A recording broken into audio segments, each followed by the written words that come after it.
Welcome to What's Trending, your go-to podcast for staying informed about what's trending in the ever-evolving landscape of Westchester and beyond. We are your hosts, Amanda DePalma, Senior Vice President of Events and Development, and Dr. Marsha Gordon, President and CEO of the Business Council of Westchester. Today's topic is one that is relevant to all: mental health. In a world where the demands of work and life often leave little room for self-care, conversations about mental well-being are more important than ever. To discuss this crucial topic, we have a very special guest today with us today. Darcel Dillard-Suite, President and co-founder of Full Circle Health. What's Trending is sponsored by Thompson & Bender. Thank you for the support at the BCW Podcast Network. Looking for unparalleled success in PR and marketing? Look no further than Thompson & Bender, the leader in strategic communications. With over 30 years of expertise, they've mastered everything from PR and advertising to social media and event marketing, ensuring their clients' success. Recognized with awards like the Business Council of Westchester Hall of Fame, City and State Power 100, and voted Best in Westchester for advertising, public relations, and social media by 914 Inc., their track record speaks for itself.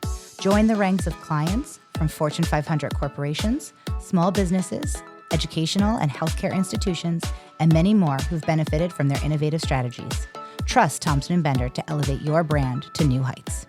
Darcel, thank you for taking the time to talk to us about such an important topic. I'm happy to be here this time of year. We're heading into 2025, right? People are stressed. Yeah, you and I were just talking about a little bit of stress, right? Exactly. Yes. It happens to everybody. So tell us a little bit about yourself and your business. I started with my husband, Full Circle Health, in 1999. And during that time, so many people were not really thinking holistically about mental health. So I'm a former journalist, and I covered so many stories about the human interests and things of just people doing things and interesting things in life and news events. And my husband is a psychiatrist, and we sort of said, we want to make a difference in the world. So we both quit our jobs and opened up mental health agencies called Full Circle, which you just mentioned. And it was scary. It was a heck of a journey. Talk about when you said we both quit our jobs. That made my mental health go right. My stress level go up on your behalf. But you've been a huge success. We have been successful. When the direct deposit stopped, I was freaking out. But somehow, some way, when you're trying to do good comes back to you. And we found that the agency began to grow very quickly, so we didn't have to burn through all of our savings that fast. We did begin to make money and make profit. And we're very happy we did it because many, many thousands of people later, we can see the change and the difference in understanding how important mental health is, not just to us, but to the world. Talking about that change, workplace stress, it's something we've all experienced, but we don't always talk about how it impacts us mentally, emotionally, and even physically. What do you think are some of the biggest contributors to workplace stress, especially maybe when you compare to what things were when you first started to where we are today with that?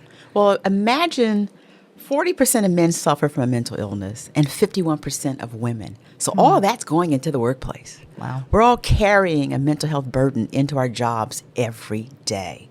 So if you're a healthy person who can handle your anxiety and your trauma and your depression, and you can show up every day and function, that's a good thing.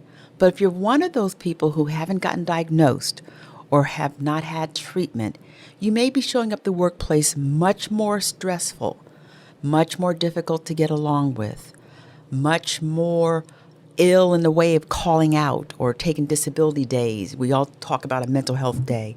And then the job you have could exacerbate that.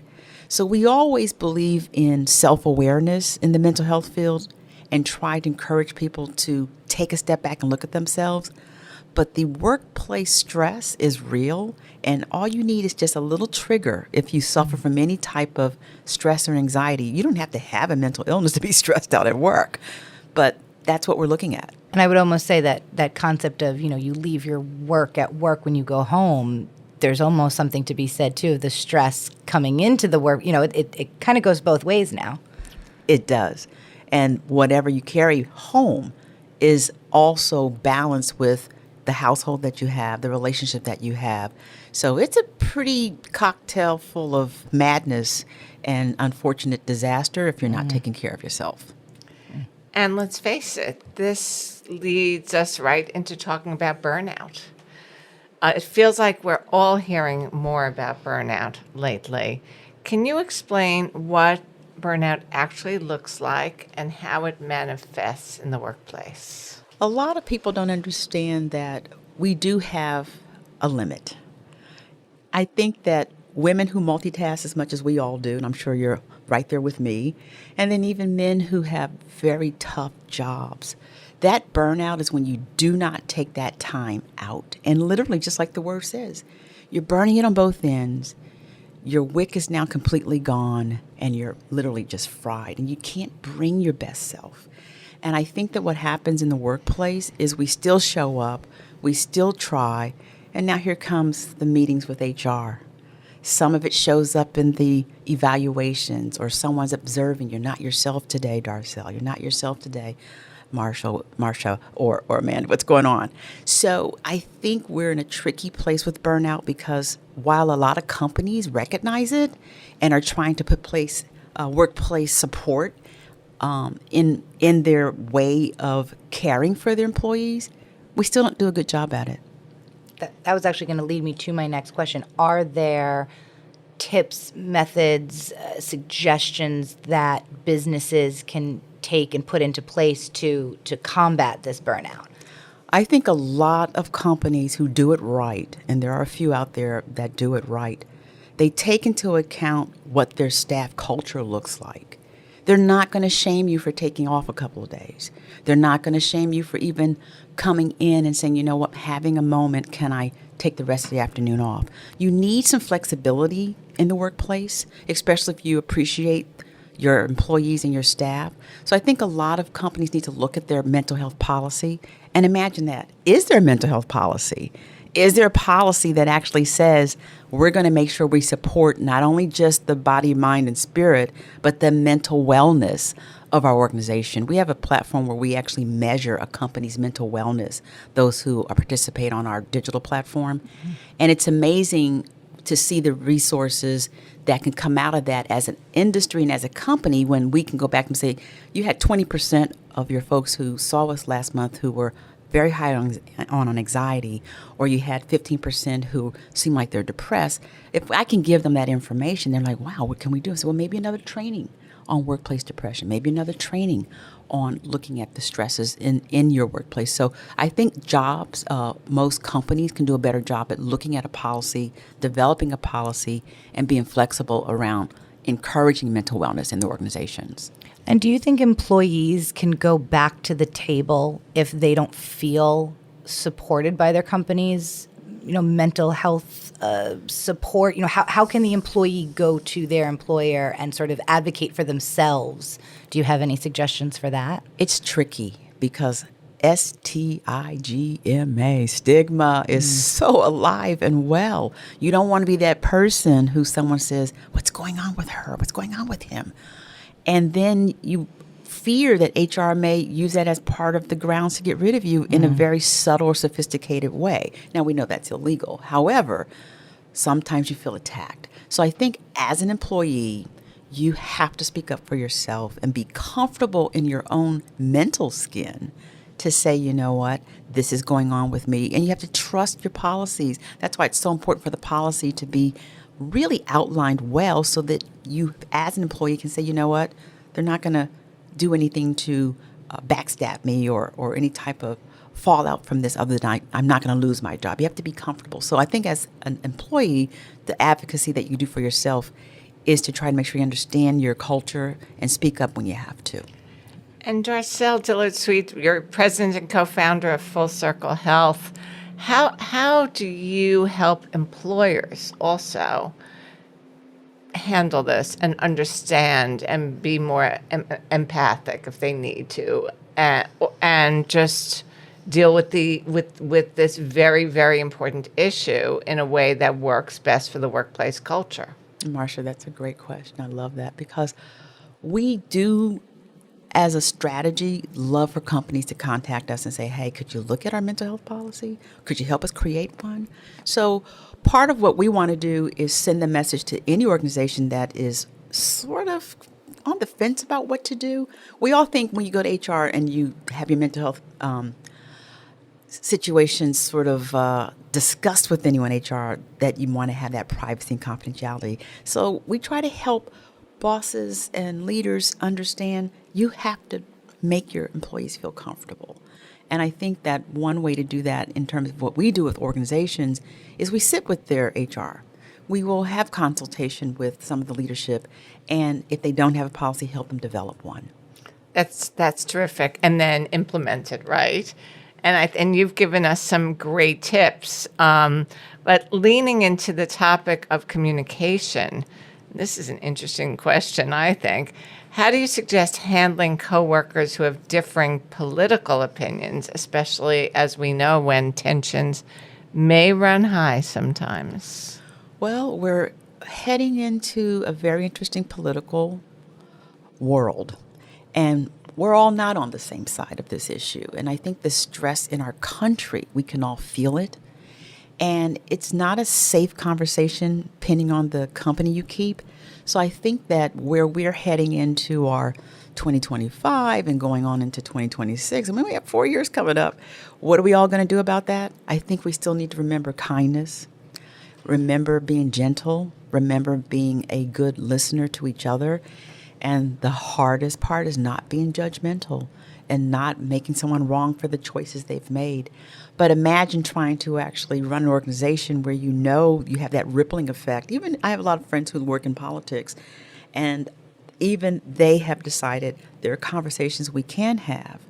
Or if we're going to have the conversation, we got to bring our best self. And we got to actually come with kindness and leave the judgment on the table and understand that there's differences everywhere. But that's a big stress we're all under right now.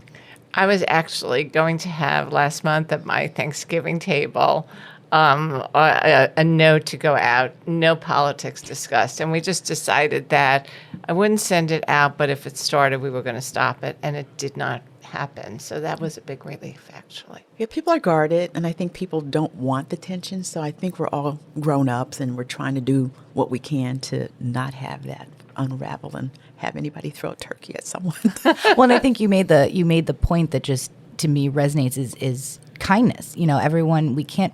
Two things can be true at the same time, and two different things can be true for different people at the same time. But if everyone just takes that moment to remember kindness, and not everyone always knows what somebody else is going through or what their days are like, and that all contributes to both home stress and workplace stress. But if everyone just takes a moment to be kind, it does make it makes a difference. Well, my motto is if you're not going to speak to me and you're not going to say hello and you're not going to engage, just throw out a smile. A smile is still a communication. We don't use it enough in our world. I just got off of a trip, and my husband and I were sitting in our seats already, and the woman was coming to sit next to us. She had the end seat, and she came in with a lot of negative energy. I could just read her body language. Never said hello, never said anything. And I said to myself, I'll just be the one to break the silence and just say, hey, how are you? She grumbled hello after that. But again, I just smiled and let it alone. You don't know what people are carrying, but a smile, even if you're not going to speak, just smile. Our whole world could probably benefit from just smiling more. I like that. And it helps you because sometimes you don't feel like smiling, and then you do, and it just helps. And right behind that is laughter, right? You got to have a good joke every day. That's right. Well, it's like what do they refer to them now? You know, you have triggers, but then you also have glimmers. It's those moments in your day that bring that smile or bring a smile to somebody else. So I think they're equally as important when combating mental health. You're aware of the triggers, but then you're also aware of these glimmers. So that's great. Another workplace dynamic is really the difference in expectations and labor between genders and how that affects workplace stress and mental health. Can you shed some light on that? I would say that if you're carrying any burdens at all, this is where I'm just going to really go straight. You got to get some help. No matter what we all have some type of coach in our life. I don't care if it's your mother, your father, a sibling, a husband, your rabbi, or your preacher. Or we have to learn not to walk so far on the journey alone. So I'm hoping that those out there listening, if they can hear the dichotomy of that question you just asked, when all those fails, just try to get some more support. Or if you haven't ever walked down that line and opening up the door to get support at all, go ahead and take that chance, take the risk, and get some help. Okay. So, Darcel, are there any other points of view in mental health that you think people should know about? And just about starting that journey to get some help. Some people don't even know where to begin.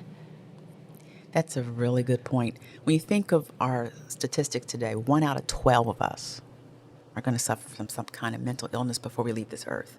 That's a high number. Yeah. And there's enough in this world to make you feel like you're going to a point where you're going to need a doctor, or you're going to need a psychiatrist or a social worker. I would say that the best thing to do to continue to understand how important this is to have more self-awareness, Marsha and Amanda. We don't always look in. We tend to look out and not see ourselves. So I would add that we do need to be self-aware. And some of us aren't good at just saying, okay, I'm owning this. That's on me. And we want to blame everyone around us. And even in the mental health space, we have changed the language. It's no longer just mental health. We're trying to say mental wellness. We're trying to mental fitness. We have all these little different words and ways to explain it. But cancer is cancer. Diabetes is diabetes. There's no sexy words around any of those illnesses. So how unsexy is to say I'm mentally ill? Well, if we all have issues, stress is a big word, anxiety, depression, trauma, PTSD, but they're real. So we got to get comfortable with the language of mental health as well. I think that's really key. Is it's just like you said, the stigmas are still real, and those stigmas, we need to put those aside for the benefit of just everyone involved, or no one will get better from any mental health perspective. Darcel, thank you so much for all of this. Of course, we want to let our listeners know a little bit more about Full Circle Health and how they can continue these conversations with you and your team directly. Can you share a little bit about how to get in touch with you and anything you have coming up that you want people to know about? Absolutely. We just did a few webinars. Our website is fullcirclehealthny.org. And there's also fullcirclehealthny.com. So either one of those will get people to us. We also have fccwellness.org, which companies might be interested in. That's that digital platform where we do a subscription for organizations to make it even affordable for them to actually do a different mental health plan. And please email me, darcel@fullcirclehealth.org. I will respond, and I am happy to guide anyone through even trying to find someone. Marsha, you mentioned how hard it is to try to find help. It is very difficult to find help. Insurance plans don't always have an availability of a counselor. So even if you're looking for someone, if we can guide you, we will certainly be happy to do that. Well, that's so important. And Darcel, we thank you so much for joining us today on What's Trending. This has been such a powerful and insightful conversation, especially around these holiday and winter months when sometimes with the lack of sun can have an effect, and we're all a little bit feeling a little bit down, and it's okay. And I think that what you and your team are providing at Full Circle Health is just so important. Thank you. It was really a pleasure to have you on. And we also want to thank you for co-chairing our Women in Business Council at the Business Council of Westchester. And of course, we want to thank our sponsor, Thompson & Bender, and our listeners. Thank you. Thank you. Be sure to check out the BCW Podcast Network's expansive lineup of shows: Leadership Unleashed, Advocacy Unplugged, Member Spotlight, WIN, the Innovation Roundtable, and Talent Trailblazers. Stay tuned for our next episode of What's Trending, premiering next month. The Business Council of Westchester is the county's largest business membership organization focusing on economic development and advocacy. With over 1,100 members, it is our mission to work for the profitability of our members and prosperity of the Westchester community. To learn more about the Business Council of Westchester, please go to thebcw.org.